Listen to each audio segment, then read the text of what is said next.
복된 날입니다. 주님의 은혜와 평강이 가득하시기를 축복합니다. 창세기 13장을 봉독해 드리겠습니다. 13장. 아브람이 애굽에서 그와 그의 아내와 모든 소유와 롯과 함께 네겝으로 올라가니 아브람에게 가축과 은과 금이 풍부하였더라. 그가 네겝에서부터 길을 떠나 베델에 이르며 베델과 아이 사이 곧전에 장막 쳤던 곳에 이르니 그가 처음으로 제단을 쌓은 곳이라. 그가 거기서 여호와의 이름을 불렀더라. 아브람의 일행 롯도 양과 소와 장막이 있으므로 그 땅이 그들이 동거하기에 넉넉하지 못하였으니 이는 그들의 소유가 많아서 동거할 수 없었음이니라. 그러므로 아브람의 가축의 목자와 롯의 가축의 목자가 서로 다투고 또 가나안 사람과 브리스 사람도 그 땅에 거주하였는지라. 아브람이 롯에게 이르되 우리는 한 친족이라 나나 너나 내 목자나 네 목자나 서로 다투게 하지 말자. 네 앞에 온 땅이 있지 아니하냐. 나를 떠나가라. 네가 좌하면 나는 우하고 네가 우하면 나는 좌하리라. 이에 롯이 눈을 들어 요단 지역을 바라본즉 소알까지 온 땅에 물이 넉넉하니 여호와께서 소돔과 고모라를 멸하시기 전이었으므로 여호와의 동산 같고 애굽 땅과 같았더라. 그러므로 롯이 요단 온 지역을 택하고 동으로 옮기니 그들이 서로 떠난지라. 아브람은 가나안 땅에 거주하였고 롯은 그 지역의 도시들에 머무르며 그 장막을 옮겨 소돔까지 이르렀더라. 소돔 사람은 여호와 앞에 악하며 큰 죄인이었더라. 롯이 아브람을 떠난 후에 여호와께서 아브람에게 이르시되 너는 눈을 들어 너 있는 곳에서 북쪽과 남쪽 그리고 동쪽과 서쪽을 바라보라. 보이는 땅을 내가 너와 네 자손에게 주리니 영원히 이르리라. 내가 네 자손이 땅의 티끌 같게 하리니 사람이 땅의 티끌을 능히 셀 수 있을진데 네 자손도 세리라. 너는 일어나 그 땅을 종과 횡으로 두루 다녀보라. 내가 그것을 네게 주리라.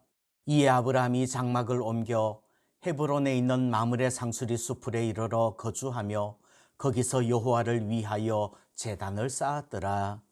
코로나 팬데믹의 시대입니다. 이런 시대에는 참 많이 결정하고 선택해야 될 일들이 있습니다. 어떤 일들을 검토해보고 또 연구해보기도 전에 그럴 겨를도 없이 선택해야 되고 결정해야 되는 일들이 많지요.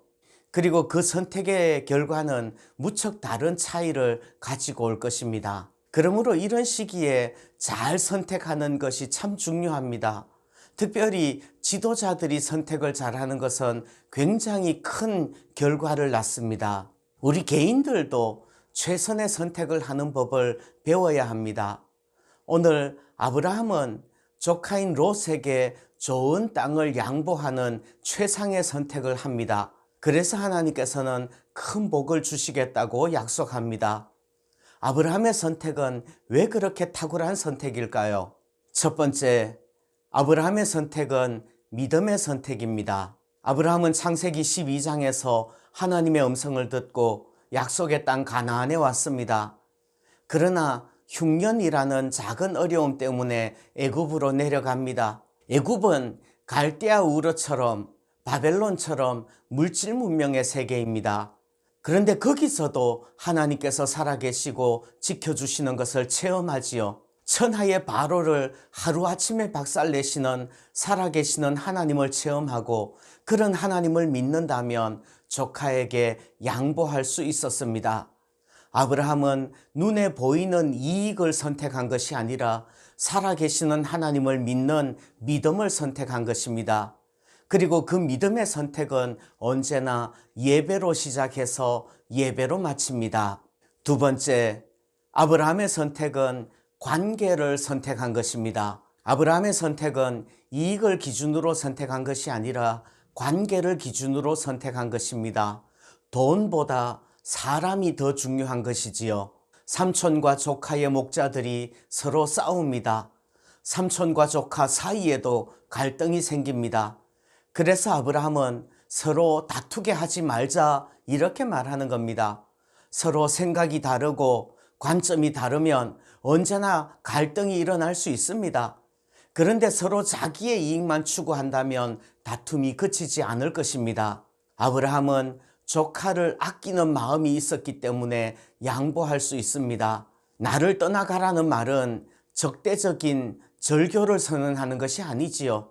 자기가 고향과 친척과 아버지의 집을 떠났던 것처럼 이제 조카를 더 넓은 땅으로 보냄으로써 더 큰 은혜를 경험하고 발전하도록 돕겠다는 것입니다.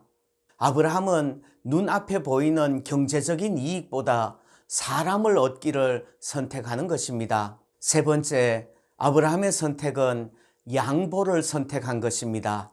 아브라함은 산악 지역을 선택한 것이 아니지요. 오히려 아브라함은 선택하지 않기를 선택한 것입니다. 아브라함은 땅을 양보한 것이 아니라 선택을 양보한 것입니다.